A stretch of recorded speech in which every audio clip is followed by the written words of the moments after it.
Hello students. बच्चों, ये हमारा आगे ही थर्ड चैप्टर है सेकंड बुक से, भारत के लोग और अर्थव्यवस्था। तीसरा अध्याय है मानव विकास। तो यहाँ तक हमने क्या किया था, कल हम कंप्लीट कर चुके थे।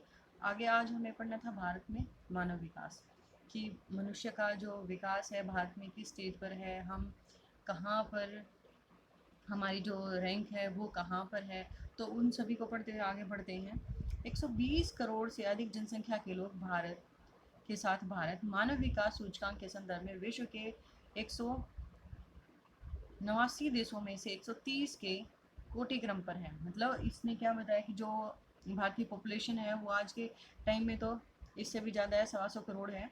तो यहाँ पर क्या है कि इतनी अधिक जनसंख्या के साथ साथ जो भारत है, भारत ने जो मानव विकास सूचकांक के संदर्भ में एक 189 टोटल यहाँ पर कंट्रीज बताई गई हैं, उसमें से जो भारत की रैंक है वो कितनी है, 130 है।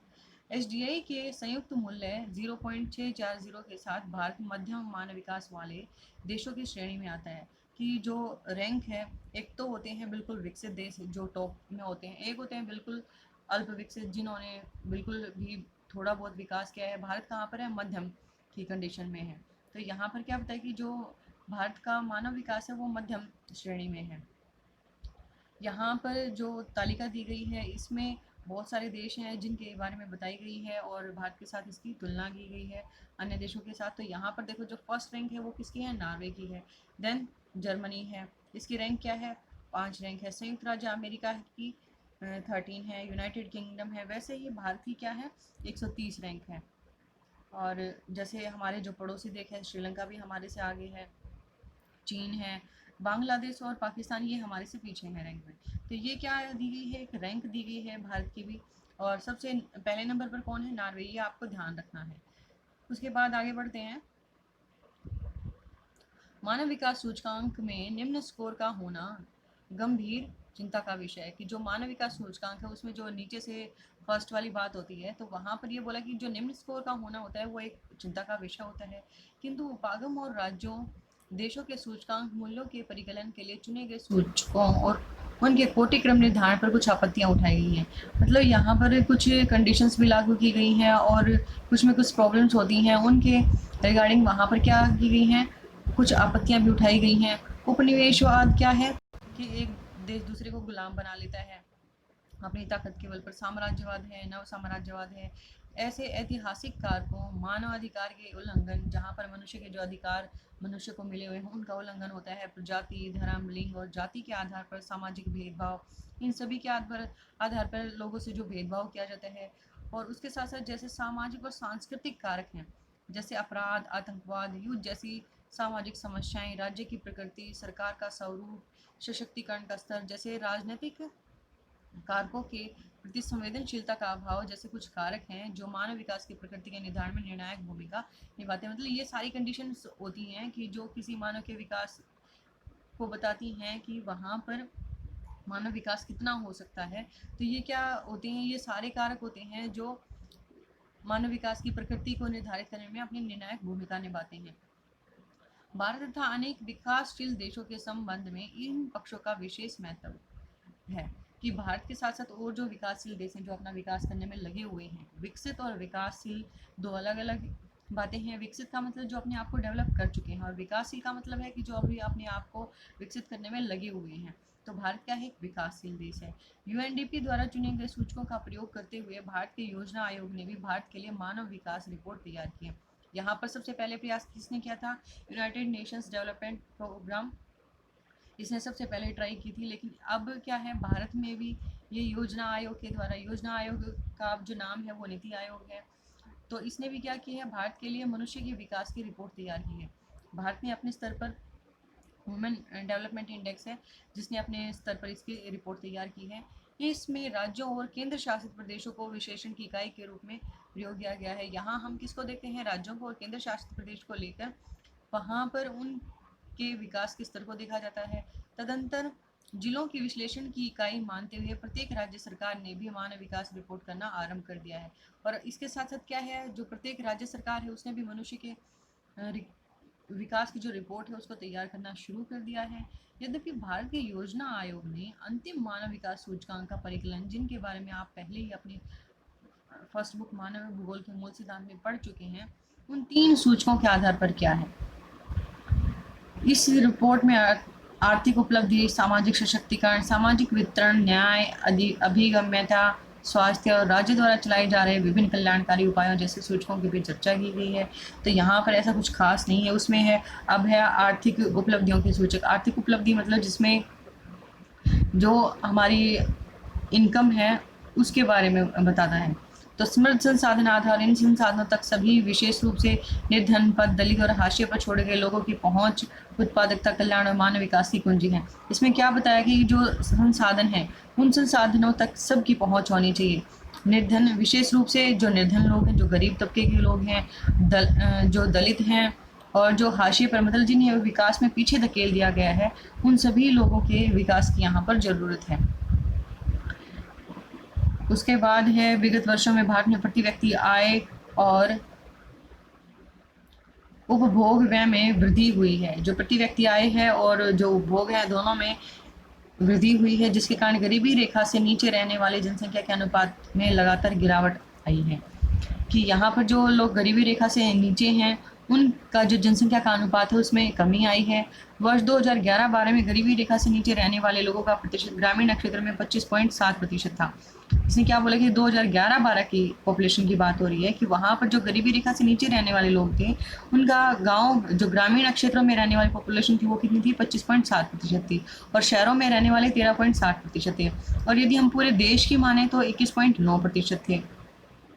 गरीबी के आंकड़े दर्शाते हैं कि छत्तीसगढ़, मध्य प्रदेश, मणिपुर, उड़ीसा, दादरा एवं नगर हवेली में उनकी 30% से अधिक जनसंख्या गरीबी रेखा से नीचे जा रही है। ये कुछ एरिया हैं जहाँ की जो पॉपुलेशन है वो 30% ऐसी पॉपुलेशन है कि जो गरीबी रेखा से भी नीचे जा रही है।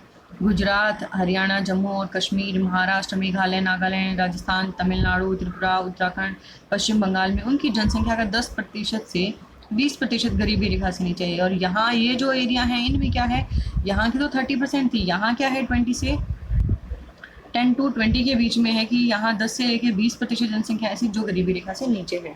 उसके बाद यहाँ पर आंध्र प्रदेश, दिल्ली, गोवा, हिमाचल प्रदेश, केरल, पंजाब, सिक्किम, पुदुचेरी, अंडमान और निकोबार द्वीप समूह, दमन और दीव तथा लक्षद्वीप की 10% जनसंख्या गरीबी रेखा से नीचे, और यहाँ की क्या है 10% पॉपुलेशन ऐसी है जो गरीबी रेखा से नीचे है। गरीबी वंचित रहने की अवस्था है। गरीबी क्या है, जब हम जो सुख सुविधाएं हैं उनसे वंचित रह जाते हैं, जो संसाधन हैं उनसे वंचित रह जाते हैं, तो वंचित रहने की अवस्था को क्या बोला गया है, गरीबी बोला गया है।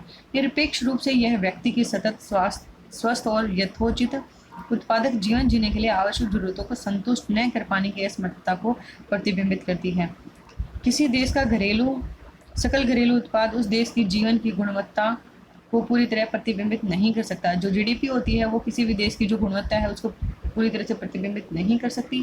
कुछ दूसरे कारक भी हैं जैसे आवास, सार्वजनिक परिवहन, हवा की गुणवत्ता, पीने के पानी की पहुंच भी जीवन स्तर के मानक का निर्धारण करती है। तो ये चीज़ें भी क्या हैं, लोगों के विकास के लिए ज़रूरी हैं। बिना रोजगार की आर्थिक वृद्धि और अनियंत्रित बेरोजगार भारत में गरीबी के अधिक होने के महत्वपूर्ण कारणों में से एक है। और जो गरीबी रेखा से और अधिक डाउन जाने वाली जो कंडीशन है उसमें जो दूसरे रीजन्स इसने क्या बताए हैं, एक तो अनियंत्रित बेरोजगारी है, बेरोजगारी बढ़ती जा रही है, और गरीबी अधिक होने का महत्वपूर्ण कारक बताती हैं कि जो लोग हैं उनके पास जॉब्स नहीं है, जिसके कारण गरीबी और अधिक बढ़ती चली जाती है। उसके बाद ये इंडेक्स दिया गया है कि जो गरीबी रेखा से नीचे का जो प्रतिशत है, यहाँ पर देखो ये राज्य बताए गए हैं, और यहाँ राज्यवार गरीबी रेखा के नीचे जनसंख्या का प्रतिशत बताया गया, किस राज्य की जो जनसंख्या वो कितने प्रतिशत से भी नीचे गई हुई है। तो यहाँ पर देखो सभी की बताई गई है। फिर पूरे भारत की आ जाती है तो 21.92% जनसंख्या ऐसी है जो गरीबी रेखा से नीचे अपना जीवन व्यतीत कर रही है। लक्षद्वीप की सबसे कम दिखाई दे रही है, मुझे ध्यान से देखना, लक्षद्वीप की सबसे कम है।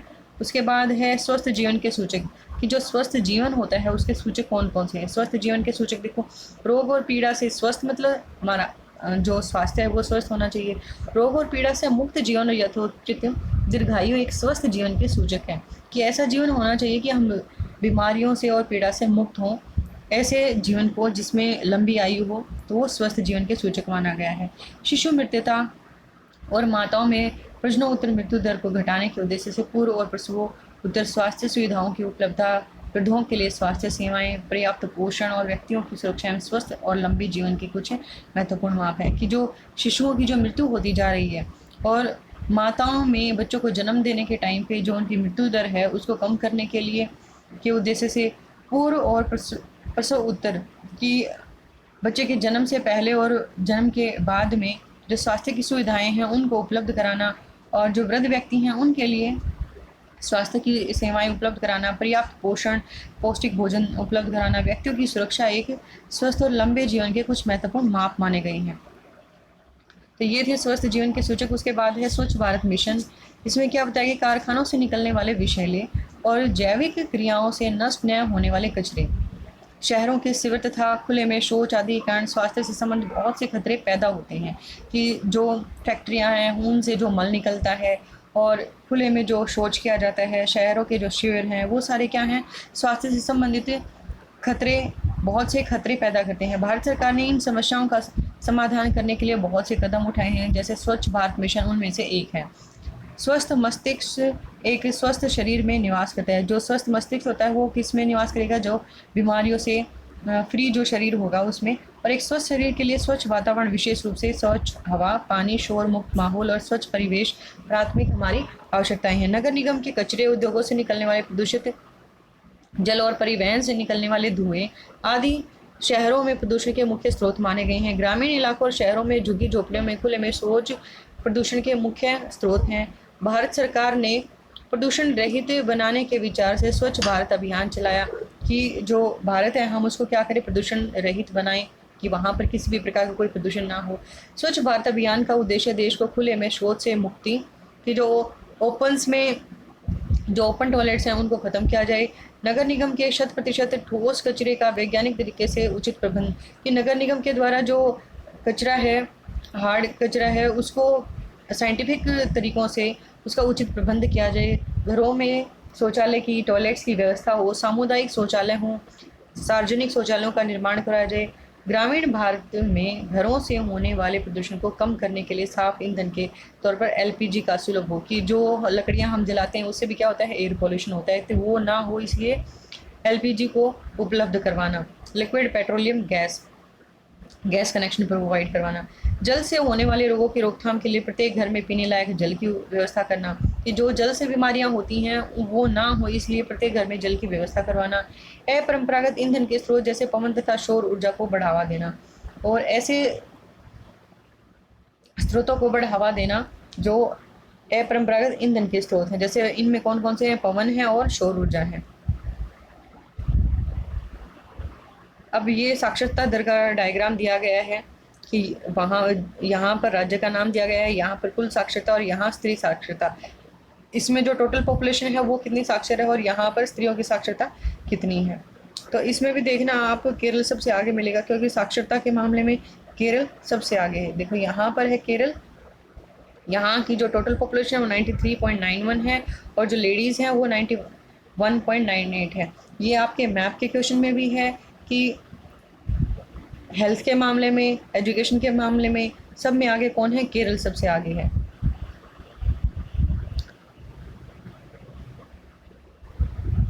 अब यहाँ पर जो मेन बातें हम उनको देख लेते हैं, नहीं तो वीडियो बहुत लंबी हो जाती है। यहाँ पर क्या बताया गया, स्वास्थ्य सूचकों के क्षेत्र में भारत में सराहनीय कार्य हुए हैं, जैसे मृत्यु दर क्या हुई है, इसमें कम हुई है। शिशु मृत्युता है वो हजारों में कम होना, कि उसको क्या है, ये घट कर कम हुई है। उसके बाद है जीवन प्रत्याशा, जो लोगों का जो उद्देश्य है जीने का, कि जो उनकी एज है जिसकी हम पहले से प्रेडिक्शन करते हैं कि इसकी एज इतनी होगी, तो वो क्या है 37.1 वर्ष से 66.9 वर्ष तक, स्त्रियों के लिए 36.2 वर्ष से 70 वर्ष की वृद्धि करने में भी हमें सफलता मिली है। बाकी इसमें कुछ ऐसा नहीं है। उसके बाद है सामाजिक सशक्तिकरण के सूचक, इसमें क्या है, विकास मुक्ति है। सामाजिक सशक्तिकरण का कि समाज में मजबूती होना, कि जो लोग हैं समाज के वो अपने आप को कैसे मजबूत बनाएं। तो यहाँ पर भूख, गरीबी, दास्ता, बंधुआकरण, अज्ञानता, निरक्षरता और किसी की अन्य प्रकार की प्रबलता से मुक्ति मानव विकास की कुंजी है। यहाँ पर मानव विकास किसको माना गया है कि लोग यहाँ पर भूख से, गरीबी से, दास्ता से, जो किसी के दास बनकर काम करते हैं, बंधुआकरण, अज्ञानता है, निरक्षरता, किसी की अन्य प्रकार की कोई भी प्रबलता है, उन सभी से उनको क्या करना है, मुक्त करवाना ही मानव विकास की कुंजी माना गया है। तो इसीलिए इसका जो यहाँ पर मेन दिया गया है विकास मुक्ति, मतलब विकास किसको माना गया है, मुक्ति को माना गया है। वास्तविक अर्थों में मुक्ति भी संभव है जब लोग समाज में अपने सामर्थ्यों और विकल्पों के प्रयोग के लिए सशक्त हों। कि हम विकास को कब मानेंगे, जब लोग समाज में जो उनके पास सामर्थ्य है कुछ कार्य करने के और उसके पास विकल्प होने चाहिए, तभी वो सशक्त होंगे और प्रतिभागिता करेंगे, तभी वो अपने आप को सशक्त मानेंगे और कहीं पर भी पार्टिसिपेट करने के योग्य होंगे। समाज और पर्यावरण के बारे में ज्ञान तक पहुंच ही मुक्ति का मूल आधार माना गया कि समाज और जो पर्यावरण है उसके बारे में हमें ज्ञान होना चाहिए, तभी हम मुक्ति को मान सकते हैं। तो ज्ञान और मुक्ति का रास्ता कहाँ से जाता है, साक्षरता से होकर जाता है। पढ़ना उसके लिए बहुत जरूरी है। यहाँ पर ये आपके लिए होमवर्क है कि यह आप चैप्टर जब अच्छे से पढ़ोगे तो आपको ये इनकी जो साक्षरता दरें हैं इनका कंपैरिजन करना है कि किसकी इसकी इसमें ऊंची हैं। मानव विकास सूचकांक के अनुसार जो रैंक दिया गया है तो इसमें भी केरल नंबर 1 पे है, उसके बाद दिल्ली है, हिमाचल प्रदेश है। तो यहाँ पर क्या है, राज्य दिए गए हैं। मानव विकास सूचकांक ये 2007-8 का है और ये जो रैंक दी गई उनको 7-8 के अकॉर्डिंग दी गई है। तो ये मानव विकास के बारे में रिपोर्ट तैयार की गई है, ये तालिका दी गई है, ये आपको ध्यान से अच्छे से देखनी है। उसके बाद है भारत में साक्षरों का प्रतिशत दर्शाने वाली तालिका 3.3 कुछ रोचक विशेषताओं को उजागर करती है कि यहाँ पर जो मेन विशेषताएं बताई गई हैं उनको बारे में बताती है। भारत में कुल साक्षरता लगभग 74.04% है। जो टोटल जो पढ़ी लिखी पॉपुलेशन है वो कितनी है, 74.4% है। स्त्री साक्षरता 65.46% है। दक्षिण भारत के अधिकांश राज्यों में कुल साक्षरता और महिला साक्षरता राष्ट्रीय औसत से ऊंची है। कि जो टोटल पॉपुलेशन है दक्षिण भारत के राज्य, मतलब ये जो इधर वाले राज्य हैं, ये क्या है, यहाँ पर एजुकेशन को ठीक मायने से समझा जाता है और सभी लोग अपने आप को एजुकेटेड करने की कोशिश करते हैं। तो यहाँ की जो साक्षरता दर है वो कंपैरिजन टू अदर यहाँ पर अधिक है। भारत के राज्यों में साक्षरता दर में व्यापक प्रादेशिक असमानताएं पाई जाती हैं। कि जो साक्षरता दर है वो प्रदेश में भिन्न भिन्न पाई जाती है। यहाँ बिहार जैसे राज्य भी हैं जहाँ बहुत कम 63.82% साक्षरता है और केरल और मिजोरम जैसे राज्य भी हैं जिनमें साक्षरता दर 93.03% से 91.58% है। तो सबसे आगे कौन है, केरल और मिजोरम है साक्षरता के मामले में। उसके बाद स्थानिक भिन्नताओं के अतिरिक्त ग्रामीण क्षेत्रों और स्त्रियों, अनुसूचित जातियों, अनुसूचित जनजातियों, कृषि मजदूरों इत्यादि जैसे हमारे समाज में सीमांत वर्गों में साक्षरता का प्रतिशत बहुत ही कम है। यहाँ पर क्या है कि स्थानिक भिन्नताएं मतलब किसी एक स्थान पर अलग अलग स्थानों की बात हो रही है और इसके अतिरिक्त ग्रामीण क्षेत्र हैं जहाँ पर पढ़े लिखे कम पाए जाते हैं, स्त्रियों की संख्या है, अनुसूचित जनजातियाँ हैं, कृषि हैं, जो कृषि मजदूर हैं, खेती में काम करने वाले मजदूर हैं, तो वहाँ पर भी क्या है, साक्षरता कम पाई जाती है।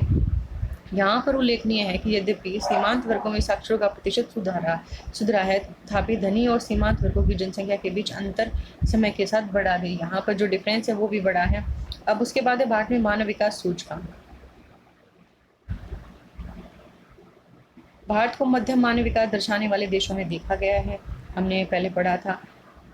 टोटल यहाँ कितने देश बताए गए हैं, 188 देश बताए गए हैं, वहाँ 189 थे और जो यहाँ भारत की रैंक है ये 131 बताई गई है। लेकिन आज की जो रैंक होगी वो 127 समथिंग होगी और ये हर साल चेंज भी हो जाती है। भारत के विभिन्न राज्यों में संयुक्त सूचकांक मूल्य के साथ केरल कोटि क्रम में सर्वोच्च, मतलब केरल सबसे आगे है। उसके बाद दिल्ली, हिमाचल प्रदेश, गोवा और पंजाब आते हैं। अपेक्षा के रूप में अनुरूप बिहार, उड़ीसा, छत्तीसगढ़। अपेक्षा के रूप में मतलब जो सबसे पीछे वाले की कंडीशन बात करें कि पीछे से टॉप आने वाले, तो ये कौन से हैं, बिहार हैं, उड़ीसा और छत्तीसगढ़ हैं। ऐसे राज्य देश के 23 प्रमुख राज्यों में से सबसे नीचे हैं। ये क्या है, सबसे नीचे हैं। ऐसी हालातों के लिए अनेक सामाजिक, राजनीतिक, आर्थिक और ऐतिहासिक कारण उत्तरदायी होते हैं। इसके लिए बहुत सारे रीज़न हो सकते हैं। केरल के मानव विकास सूचकांक का उच्चतम मूल्य इसके द्वारा 100% के आसपास साक्षरता दर को प्राप्त करने के लिए वे प्रभावी कार्यशीलता के कारण हैं। कि जो केरल ने इतना अपना विकास किया है, उसका एक रीज़न क्या माना गया है कि यहाँ के लोग क्या हैं, एजुकेटेड हैं। एक अलग दृश्य में बिहार, मध्य प्रदेश, उड़ीसा, असम, उत्तर प्रदेश जैसे निम्न साक्षरता वाले राज्य हैं। और बाकी ये क्या है, निम्न साक्षरता वाले राज्य हैं, यहाँ पर लोग पढ़े लिखे बहुत कम हैं। उच्च कुल साक्षरता दर्शाने वाले राज्यों में पुरुष और स्त्री साक्षरता के बीच कम अंतर पाया जाता है। शैक्षिक उपलब्धियों के अतिरिक्त आर्थिक विकास भी मानव विकास सूचकांक पर शिक्षा के साथ साथ क्या करता है, आर्थिक विकास भी मानव विकास के सूचकांक पर प्रभाव डालता है। आर्थिक दृष्टि से विकसित, जो आर्थिक दृष्टि से विकसित हैं, यहाँ पर कौन कौन से राज्य हैं, महाराष्ट्र, तमिलनाडु, पंजाब एवं हरियाणा जैसे राज्यों के मानव विकास सूचकांक का मूल्य असम, बिहार, मध्य प्रदेश इत्यादि राज्यों की तुलना में ऊंचा है। किसका ऊंचा है, इन राज्यों का इसके कंपैरिजन में ऊंचा है। उपनिवेश काल में विकसित प्रादेशिक विकृतियों और सामाजिक विषमताएं अभी भी भारतीय अर्थव्यवस्था, राजतंत्र और समाज में महत्वपूर्ण भूमिका निभा रही हैं। सामाजिक वितरण न्याय के अपने मुख्य ध्येय के साथ भारत सरकार ने नियोजित विकास के माध्यम से संतुलित विकास के सांस्कृतिकरण के लिए निम्नलिखित सम्मिलित प्रयास किए हैं, मिलजुल कर प्रयास किए हैं। अधिकांश क्षेत्रों में महत्वपूर्ण उपलब्धियां प्राप्त की हैं। उसके बाद है जनसंख्या, पर्यावरण और विकास। उसके बाद हमारा चैप्टर हो जाएगा कंप्लीट। तो इसमें ऐसा कुछ है नहीं, यदि है तो आप पढ़ के देख लीजिए। विकास जो है, जनसंख्या, पर्यावरण और विकास की बात हो रही है। विकास सामान्य रूप से मानव विकास, विशेष रूप से सामाजिक विज्ञान में प्रयुक्त होने वाली एक जटिल परिकल्पना है। यहाँ पर संबंध मुद्दों की गंभीरता और संवेदनशीलता को भांपते संयुक्त राष्ट्र विकास कार्यक्रम ने 1993 की मानव विकास रिपोर्ट में विकास के अवधारणा में अभिभूत कुछ स्पष्ट पक्षपातों और पूर्वाग्रहों को संशोधित करने का प्रयत्न किया है। तो यहाँ पर ऐसा विशेष कुछ भी नहीं है, आप इसको पढ़ के देख लें। यदि कोई डाउट होता है तो मेरे से पूछ लें कमेंट करके, और यदि आप मेरे व्हाट्सएप ग्रुप से जुड़े हुए हैं तो वहाँ आप पूछ सकते हैं। और अपने दोस्तों के साथ वीडियो को शेयर कीजिए ताकि उनको भी इनका बेनिफिट मिल सके। और फर्स्ट टाइम चैनल पे आए हो तो प्लीज़ सब्सक्राइब कर लें ताकि आपको नेक्स्ट वीडियो का नोटिफिकेशन मिल जाए। Thanks for video watching.